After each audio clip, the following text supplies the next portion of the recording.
আসসালামু আলাইকুম। আজকে আমরা বরবটি ভাজি তৈরি করে দেখাবো। বরবটি ভাজি তৈরি করতে আমি এখানে নিয়েছি 250 গ্রাম বরবটি আর একটা গাজর, ছোট সাইজের 4টা নতুন আলু।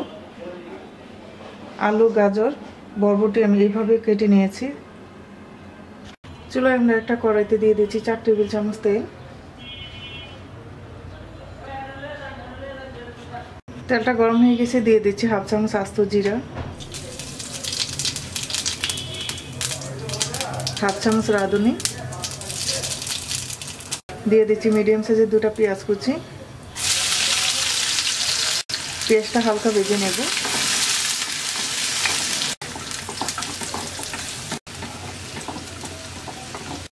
পেঁয়াজটা ভাজা হয়ে গেছে, এবার সবজিগুলো দিয়ে দিচ্ছি।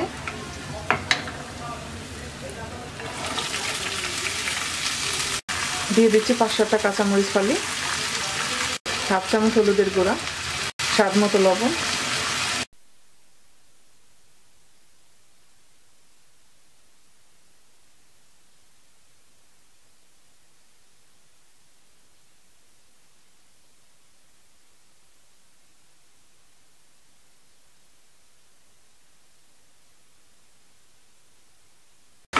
এবার ঢাকনা দিয়ে মিডিয়াম লো আছে সবজি সিদ্ধ হওয়া পর্যন্ত রান্না করব।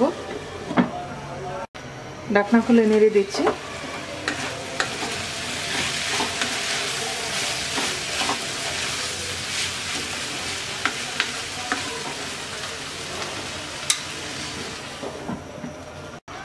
ঢাকনা খুলে আবার নেড়ে দিচ্ছি।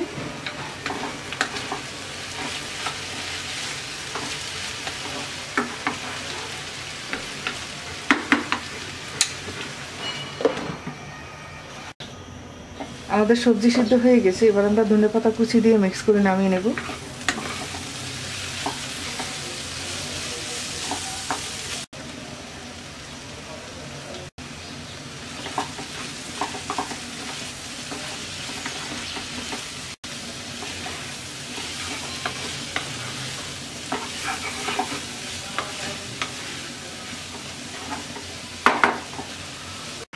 তৈরি হয়ে গেছে বরবটি ভাজি। আশা করি আপনাদের ভালো লাগবে। আজকে এই পর্যন্তই। সবাই ভালো থাকবেন। আল্লাহ হাফেজ।